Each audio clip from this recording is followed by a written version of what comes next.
విశాఖపట్నంలో కేకే రాజు గారి ఆధ్వర్యంలో వైఎస్ఆర్ కాంగ్రెస్ పార్టీ విజయం కూటమి ప్రభుత్వానికి షాక్ మామూలుగా లేదు. ఎక్కడంటే జీవీఎంసీ స్టాండింగ్ కమిటీ ఎన్నికల్లో కూటమి పార్టీలకు గట్టి షాక్ తగిలింది. వైఎస్ఆర్ కాంగ్రెస్ పార్టీ కార్పొరేటర్ పద్మారెడ్డి విజయం సాధించింది. భారీగా క్రాస్ ఓటింగ్ జరిగిందంట. కూటమి కార్పొరేటర్లు కూడా వైఎస్ఆర్ కాంగ్రెస్ పార్టీకి ఓటేశారంట. మొత్తం సీట్లు గెలుస్తామని చెప్పేసి కూటమి పార్టీల నాయకులు అసలు ఇంకా మామూలుగా గట్టిగా అరిచారు, గట్టిగా మాట్లాడారు. మామూలుగా మాట్లాడలే, వాళ్ళంతా కూడా బీరాలు కూడా పలికారు. 50 ఓట్లతో పద్మారెడ్డి గెలుపొందడం కూడా జరిగింది.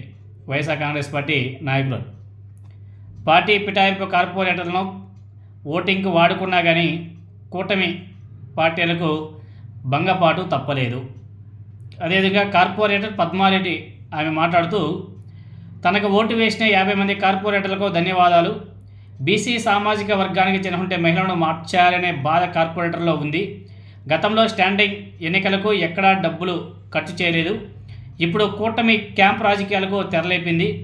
కూటమి బాధితులు తమకు సహకరించారు అని చెప్పేసి ఆమె చాలా స్పష్టంగా మాట్లాడడం కూడా జరిగింది. అదేవిధంగా కేకే రాజు గారు ఆయన కూడా స్టేట్మెంట్ ఇచ్చారు. ఆయన ఏమన్నాడంటే, కూటమి పరిపాలనకు ఇది ఒక చెంపపెట్టు. జీవీఎంసీ స్టాండింగ్ కమిటీ ఎన్నికల్లో కార్పొరేటర్లు ఇచ్చినటువంటి తీర్పు కూటమి పాలనకు చెంపపెట్టు. గతంలో అడ్డుగోలుగా మేయర్ పదవిని కూటమి కైవసం చేసుకుంది. బీసీ మహిళకు జగన్మోహన్ రెడ్డి గారు అవకాశం ఇస్తే అడ్డదారిలో మహిళా మేయర్ను దించేశారు. స్టాండింగ్ కమిటీ ఎన్నికలకు ఎన్నడూ కూడా డబ్బుతో రాజకీయం చేయలేదు.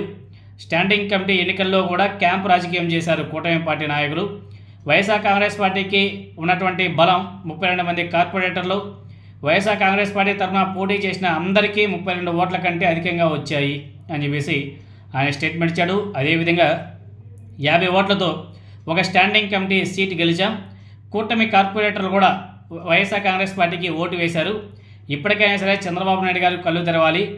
గెలిచిన స్థానాన్ని ప్రకటించడానికి కూడా ఇబ్బంది పెట్టారు. వైఎస్ఆర్ కాంగ్రెస్ పార్టీ నుంచి బయటికి వెళ్ళిన కార్పొరేటర్లు అందరూ కూడా పశ్చాత్తాపపడి మళ్ళీ వైసీపీకి ఓట్లు వేసి ఉండొచ్చు. కూటమి భయభ్రాంతులకు గురి చేసిన పోటీ చేసిన వారికి అభినందనలు అని చెప్పేసి కేకే రాజు గారు పేర్కొనడం కూడా జరిగింది.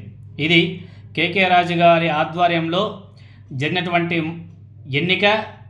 ఆయన స్వయంగా నిలబడి గెలిపించుకుంటే ఎన్నిక ఇది. వండర్ఫుల్.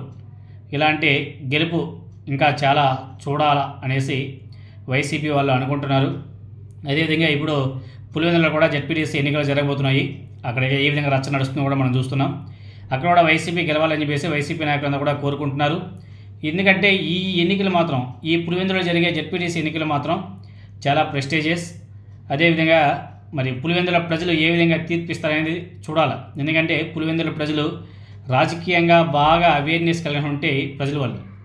మరి ఈ ఎన్నికల్లో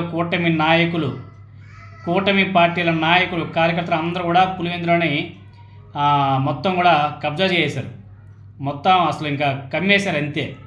ఎక్కడ వైసీపీ వాళ్ళు కనిపించే వాళ్ళ మీద దాడులు చేసి దౌర్జన్యాలు చేస్తున్నారు, కమ్మేశారు ఇంక అంతే. మరి ముందు పులివెందులలో ఎలా ఉంటాయని చూడాలా. అదేవిధంగా కడప డిఐజీ గారు కూడా ఏదో స్టేట్మెంట్ ఇచ్చేట్టుకున్నాడు. పోలీసులు లేకపోతే తలలు ఎగిరిపోయేవి అని చెప్పేసి మాట్లాడాడు. అది ఎంతవరకు సమంజసమో మనకైతే అర్థం కావడంగా. మరి దాని మీద మరి ఎలా స్పందిస్తారో చూడాలి. ఎందుకంటే అది ఆ ఓటు అనేది బాగలేదనుకుంటా.